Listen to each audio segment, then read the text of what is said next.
Mheshimiwa Mwenyekiti, asante sana kwa nafasi ulionipa. Na mimi nijumuike na wenzangu kuipongeza sana hii wizara ya utumishi wa umma na utawala bora, ambayo mtumishi namba moja ni Rais wetu wa Jamhuri ya Muungano wa Tanzania Dr. Samia Suluhu Hassan, akisaidiwa kwa karibu na Waziri George Boniface Simbachawene. Tunawapongeza sana kwa namna ambavyo mnaendesha jopo hili la watumishi wa umma kwa ajili ya kuhakikisha kwamba maendeleo yanapatikana na huduma kwa wananchi zinapatikana. Na Mheshimiwa, lakini pia kama wawakilishi wa wananchi tunashukuru sana kwa hatua ambazo zinazoendelea za serikali za kuendelea kutoa nafasi za ajira. Vijana wetu sehemu mbalimbali wanapata ajira kwenye maeneo mbalimbali. Sasa hapa pia nami niungane na Wakristo wote pamoja na watu wote duniani kuomboleza kifo cha Papa Francis. Lakini pia waziri hapa amezungumza, na mimi nataka kurudia juu ya msiba wa marehemu Boniface Kisima Nyamuhanga, mkurugenzi mkuu wa TANESCO. Kabisa kwa moyo wa dhati nasema kwamba alikuwa miongoni mwa watumishi bora sana hapa nchini na tutamkumbuka kwa alama alizoziweka. Amekamilisha bwawa la Mwalimu Nyerere 100%. Amepunguza kwa kiwango kikubwa na katakata ya umeme iliyokuwa haina maelezo. Ameendelea na alikuwa kwenye hatua nzuri pia hata ya kuvunja mikataba mibovu ya TANESCO iliyokuwa inalisumbua taifa letu. Lakini vile vile kiongozi huyu alikuwa anaendelea kufanya tathmini hata ya kuona namna ya kupunguza gharama za umeme. Tutamkumbuka sana mzalendo huyu, ni mmoja wa watumishi ambao ni kielezo kikubwa kwenye taifa, na taifa letu limepoteza mtu makini sana. Mheshimiwa Mwenyekiti, Mheshimiwa Rais aliunda tume ya maboresho ya kodi na akaipa miezi 6. Miezi hiyo 6 imekwisha. Hiyo tume tunalitaka sasa iwasilishe ripoti hiyo, kwa sababu tuna hamu kubwa ya kujua mapendekezo ambayo walioyaleta. Na mimi kama nilivyosema nitapeleka kwao, nilipeleka maoni na mapendekezo ya kurasa 235 ambayo yalikuwa na mambo mengi humo ndani, lakini pia nawapongeza kwa sababu walinijibu kwa wakati. Na nataka nishare na bunge hili. Wanasema nilipowapelekea zile kurasa za mapendekezo na maoni kurasa 235, Secretariat ya hiyo tume ilinijibu kama ifuatavyo: Mheshimiwa Mpina, tunakiri kupokea maoni yako kuhusu maboresho ya mfumo wa kodi nchini. Maoni na mapendekezo uliyoyatoa ni mazuri, yameandikwa kwa ufasaha na tutazingatia katika uchambuzi ili kupata mapendekezo ya pamoja ambayo kwa hakika yataleta maboresho ya mfumo wa kodi nchini. Tunakushukuru sana, na mimi nawashukuru sana.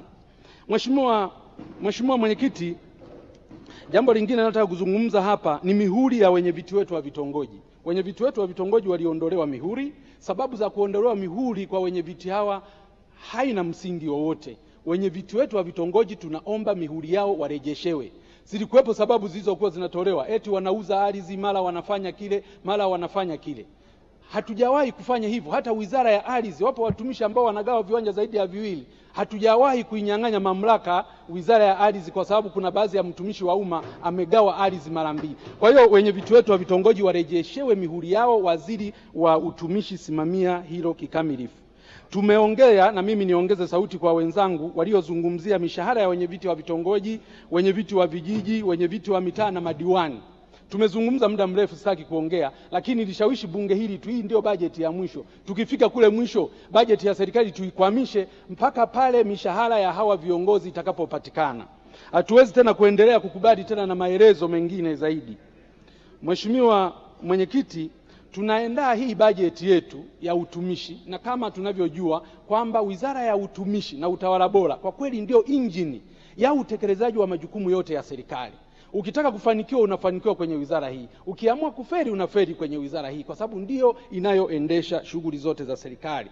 Kwa hiyo tunataka kuona kupitia bajeti hii watumishi wetu wakiwa wanaboreshewa mishahara yao. Tunataka kuona kupitia bajeti hii madai yote ya watumishi wa umma, malimbikizo ya mishahara, madeni ya uhamisho, madeni ya posho za uhamisho, madeni ya posho za likizo na maslahi mengine muhimu. Hatutaki tena kuendelea watumishi wetu kuendelea kudai madai haya ambayo ni halali. Kwanza tuliyapitisha kwenye bajeti husika, hatujui kwa nini walienda kukopwa wakati bajeti ilipita hapa. Kwa hiyo tunataka mwaka huu kupitia bajeti hii maslahi ya watumishi, kabla hatujaondoka bungeni hapa tarehe 27 Juni, tuwe tumehakikisha watumishi hao wamelipwa mishahara hiyo. Na wewe waziri wa utumishi unalo jukumu la kuhakikisha kwamba mambo haya yametekelezwa. Swala la kupanda kwa mishahara lisiwe jambo la hisani tena. Mheshimiwa Mwenyekiti, kwa masikitiko makubwa sana nimesoma pia kiambatisho namba 7 kinachohusu taasisi zilizofanywa tathmini za usalama wa mifumo ya TEHAMA, ambako ni mifumo 112 tu ndio ambayo ilifanywa tathmini, lakini nadhani tuna mifumo karibia takriban 800 kama sikosei. Sasa hizi tathmini za kiusalama zinapofanyika kwa udogo namna hii, Mheshimiwa Mwenyekiti, tunapata matatizo makubwa sana. Tunategemea mifumo ya TEHAMA kukusanya kodi, tunategemea mifumo ya TEHAMA kwa ajili ya kusimamia matumizi ya serikali. Sasa hivi mifumo mingi ina matatizo makubwa, ina changamoto nyingi. Mifumo imeanzishwa na kuanza kutumika ikiwa wakati mwingine kazi data na server bado zinamilikiwa na vendor, lakini mifumo mingine inaruhusu fedha mpaka kuingia kwenye mifuko ya watu, kwenda kwenye akaunti za watu. Alafu bado una changamoto hii kubwa, mifumo yako ya kufanywa ukaguzi. Mkaguzi CAG amelia juu ya kuparalyze kwa mifumo yetu ya ukusanyaji wa mapato, juu ya kuparalyze kwa mifumo yetu ya usimamizi wa matumizi. Sasa Mheshimiwa Spika, Mheshimiwa Mwenyekiti, kama hili jambo litaendelea na mifumo ya TEHAMA ndio hii ambayo tunayoitegemea, kama mfumo unaweza ukakaa mfumo au kaguliwa usalama, mfumo unaendeshwa haujakaguliwa usalama, manake mtu yote anaweza katempa nao, mtu yote anaweza kaingia kwenye mfumo akabadilisha takwimu, mtu yote anaweza kaingia kwenye mfumo akafuta kumbukumbu. Usalama wa taifa letu uko wapi? Usalama wa mapato yetu uko wapi? Na jambo hili linasimamiwaje? IGA wana tatizo gani la kushindwa kulimanage hili jambo? Na waziri wa utumishi anatuambia nini kuhusu uwezo wa IGA katika kusimamia hili jambo? Kwa nini mamlaka zinazovunja sheria sasa hivi taasisi ambazo zinasimamia miongozo zinasimamia miongozo na sheria ya serikali mitandao ni 40% tu? Mheshimiwa Mwenyekiti, changamoto ya muda huu nashindwa hata sijui nitaongeaje sasa. Kuhusu Mheshimiwa, sababu zingine nataka kusema tu kwamba utawala bora wetu uko wapi? Mheshimiwa Waziri Simbachawene, taarifa ya CAG, PPRA, FAU, TAKUKURU zinaendelea kuripoti uwizi wa fedha za umma kwa kiwango kikubwa, lakini kuingia mikataba ya usiri ambayo haina baraka za mwanasheria mkuu wa serikali, ambayo haijabarikiwa na bunge hili, na mikataba hiyo ikaendelea. Alafu tuko na waziri wa utawala bora, tuko na serikali inayosimamia utawala bora. Haya mambo yanawezekanaje? Lakini 40% ya watumishi wa umma hawafanyi kazi, na ni taarifa ya waziri mwenyewe. Watumishi wengine wamewekwa benchi, na mwenzangu amezungumza kwa fitina tu na chuki ndani ya mamlaka, lakini wameachwa tu, na anayefanya hivyo ameachwa tu. Kukabidhi rasilimali za umma kwa wageni, kwa mfano machimbo ya wachimbaji wadogo, taarifa za CAG kutokufanywa kazi, mifumo na mikopo na matumizi ya fedha za umma hata nje ya bajeti. Haya mambo haya yanaruhusiwaje? Waziri wa TAMISEMI, waziri wa utumishi huko hapa, waziri wa utawala bora huko hapa. Kuna manju mmoja kule kwetu aliwahi kuimba Dumoga Gijozwa Olono Saba Jirale Jabademi, anaitwa Mwanachulichuli. Kwa nini tunashindwa kuchukua hatua mahala ambako sisi tunaweza kuchukua hatua? Mheshimiwa Spika na Mwenyekiti, kwa mfano taarifa ya nchi yetu kulipa trilioni 1.438 katika mahakama, tovuti ya KSID inaonyesha kuwa baadhi ya makampuni yamelipwa baada ya kupewa tuzo katika mahakama ya kimataifa ya usuluhishi wa migogoro na uwekezaji na biashara, ambako nchini kwetu mpaka sasa hivi tumekwisha lipa trilioni 1.438 tena kwa siku za hivi karibuni. Hizi taarifa zinaonyeshwa kwenye tovuti ya KSID, trilioni 438.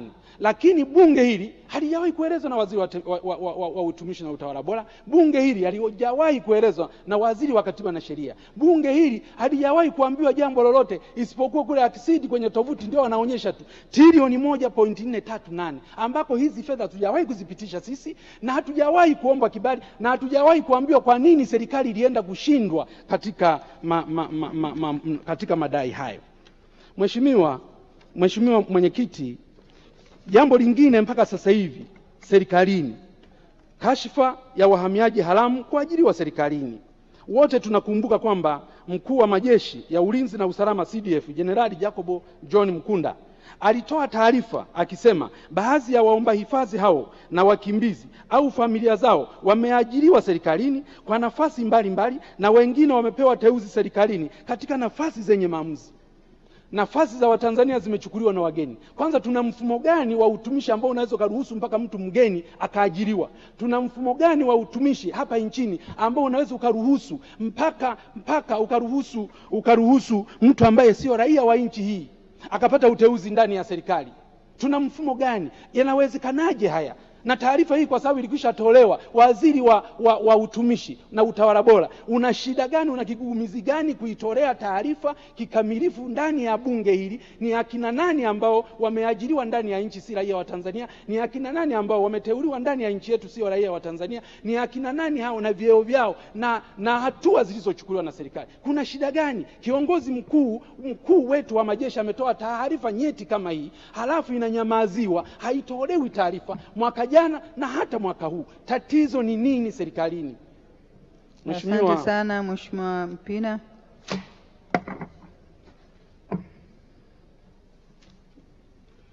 Tunaendelea na Mheshimiwa Dr. Florent Kiombo. Mheshimiwa Mrisho Gambo ajiandae. Mheshimiwa Mwenyekiti, nishukuru kwa nafasi ya kuchangia katika bajeti hii ya management ya utumishi wa umma na utawala bora. Lakini kwa nafasi ya pekee Mheshimiwa Mwenyekiti, nipongeze Mheshimiwa Dr. Samia Suluhu Hassan, Rais wa Jamhuri ya Muungano wa Tanzania, kwa kweli kwa mapenzi mema ya nchi yake na hasa katika eneo kubwa kuongeza bajeti ya wizara hii, ambapo sisi wote ni mashuhuda ambao tunaona bajeti hii ya ofisi imeongezeka kwa takriban 25.5%. Ni ongezeko